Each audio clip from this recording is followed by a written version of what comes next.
Hey, this is Daniel Norton. I'm here in my studio in New York City with Sharinna. Woo! And today we're going to talk about feathering the light. Feathering. So I used to feather my hair in the 80s. I feathered mine. Yes, nice. When I had the, anyways. So feathering the light means essentially not pointing it directly at the subject. There's a lot of reasons why you might do this. We're going to do it with two different modifiers. A hard reflector, a Magnum reflector, so you guys can really see the effect. And then a softbox, which is kind of more common, let's say, that you're going to use for a portrait. So first we'll start off with the Magnum. I've got the exposure in the space set up at f8, 1/160th of a second, ISO 100. I want to make a shot. We see that we get a black frame. So basically, I mean, it's more or less black. There's a little bit of light creeping in, but it's not going to really affect what we're doing here. Essentially, we know that all the light we're creating right now is from us. So I'll start off the more conventional way and just point the light directly at her. So this is a Profoto B1x. It's got a, like I said, Magnum reflector on it. I'm in TTL, so through the lens metering, so it's going to basically give me an automatic exposure. And we're going to come over here, just resetting everything. And let's take a shot. Beautiful. Boom. Right? Gives us a proper exposure. The light's pointed right at her. That doesn't, you know, it doesn't look bad, right? It's a nice hard light. It's got good shape to it.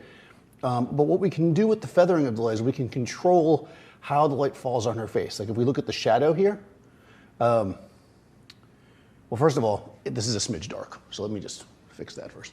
I'm going to use, actually, I'm just going to put it in manual. It's typically the easiest way to do this. I'm just going to go up 2/10 of a stomp. We'll try that again. Beautiful. The reason why I'm not using flash exposure compensation, which would be the other way to do it, is because I know I'm about to change everything. So I don't want to get that all set up. Yeah, that's perfect.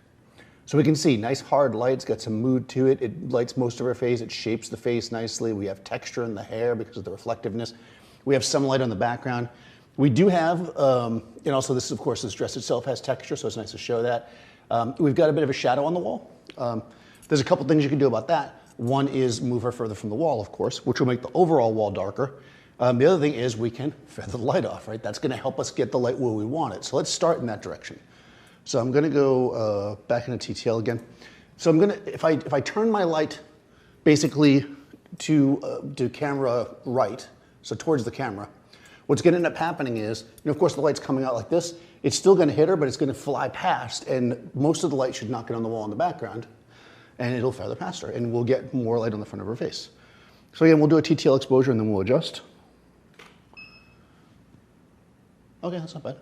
So we still have a bit of a shadow back there, but we can see that the light on her face is much less shadowy, right? It's much more even across here. I mean, we still clearly have a shadow, but it creates kind of a more even light across her face. It's less kind of shadowy, less moody. It kind of depends on the style you're going for. The other thing you can do, of course, it's already less moody, less shadowy. This is going to allow us to use a reflector easier, right? Because if we take our reflector right here, which I just happen to have. Oh, he's got it I know, I got it ready. You know, the reflector has more light because the light's bouncing over here, so I can actually bounce more light in with the reflector. Boom, just like that. Yeah, and there you go, right? We've got even more even light on the face. So if you're looking for a more filled in light, you want that punchy hard light to show the shape and texture, but you want it to be like filled in on her face, we can use a reflector for that. And we can get more out of the reflector by feathering the light. The other thing we can do is if we want more shadow, more mood, we could actually take our light and turn it away from her, so to the camera left, and use that edge of the feather. Actually, I'll take it out just so it's more. The reflector probably would not be doing anything at that point, but let's take it out just so we're clean.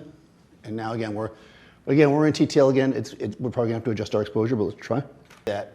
And now we've got even more shadow, and what's kind of cool is we actually have a brighter background. So if we compare this to the first shot, the first shot that has a better exposure. What we see here is this light is a little bit more specular, right? Because it's hitting her there. We have almost the same shadow pattern here, but the shadow itself is darker. She's a little bit punchier, and also if we look at the background, it's brighter, right? So it's just another way to light and turn the light, wherever you're pointing the light, right?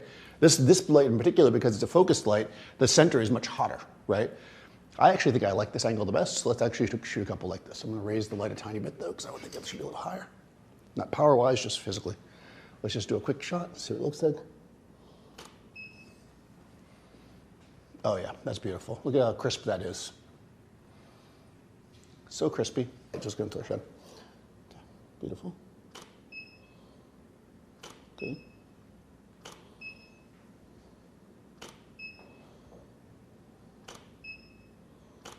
Nice, right? Nice and clean, beautiful. Yeah, I like it. Let's do one more almost like straight. I feel like it's very, yeah. And just with the little, yeah, exactly. That's it.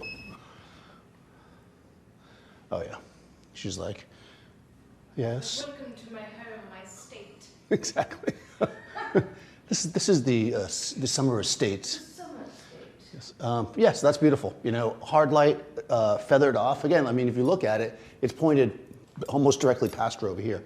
But we can do the same thing with the softer light, with the softbox. So let's just do that, just to kind of show you guys. And we'll go through the same process. And what's cool here is, I mean, you'll get used to it the more you use different modifiers, but depending on your subject and the look you're going for, this will help you kind of establish mood, so you can actually get a lot of different looks with the same modifier. So this is a Chimera Pro 2, which does not have the recessed front, so it doesn't have the cut like a Super Pro would, so it's going to spread more. So I'm actually going to turn it pretty far out. We're going to do the same thing. I'm going to start over here though, since that's where we are. So we're basically pointing it almost at the background. Again, I'm going to put it back in TTL. We'll get our base exposure, then we'll change it based on our needs. Okay. Nice and punchy. Oh, wow. Okay. So if we compare that to this, right? Hard light, soft light. They both have the same pattern of light, right? But one's softer and one's harder. So depending on what you're going for, the softer light's kind of a little flatter, like especially on the dress. Here you see all that detail and beauty. And the soft light, of course, is a little bit more gentle on the face. So it kind of is whichever you're going for, you know? Let's try this. I'll try a couple like this. Good. Good. Nice. And then now we'll point the light directly at her. The more you start to play around with feathering light, you'll be pointing lights directly at people a lot less, I think, because you start to realize you can really shape the light nicely like this. I am in manual, so I'm just going to see where the exposure comes out. It's a smidge hot. I'm pointing the light right at her. That makes sense. Here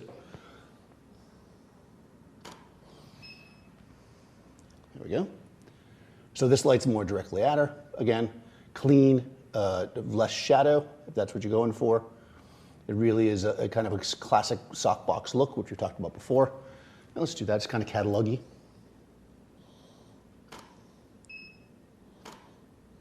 Good. Nice. And finally, we'll do the full-on feather, just because we went there. I'm going to turn it pretty far because this softbox spreads a lot. So, plus I like to light myself a little bit. Again, I'm just going to immediately turn it back up, half a stop, because we're pointing it away from her. Let's see what it does. Oh yeah. So, you know, we can see the difference here, right? I think that's the first one. Yeah. Between how we're shaping her with the light. Oop. Each one has a slightly different feel, and even both on the face and on the dress, you know. And it really comes down to kind of what you're looking for. So let's shoot a couple like this, because I do like this. In the end, I think I like the ones that are feathered in either direction better than the straight on, but good. Good. Nice. Good. Beautiful. Nice and simple and even and nice and beautiful and soft. What other words can I use? So many words to use for this. Better than round. Everything is better than round. So yeah, this is, again, just called feathering light, right? It's just something that we do as photographers. When you first start lighting people, you know, again, I always mention that they teach you to point the light right at somebody, or maybe you're thinking that's just the most effective way to do it, right? Because you get the most light out of it. But feathering light is generally going to be much more flattering. If you think about even in life, if you're in a room If you're standing right under the light fixture, the light's pretty harsh on you. But if you're kind of near the edge of the room, right, you tend to get like this kind of more kind of organic, softer light. It's the same thing, right? The light's bouncing around, it's moving around. It just feels nicer. So I will put Sharinna's information in the description so you guys can follow her. Be sure to follow me, Daniel Norton Photographer, and of course, subscribe to Adorama TV, ring the bell to get all notifications, and I'll see you next time on set.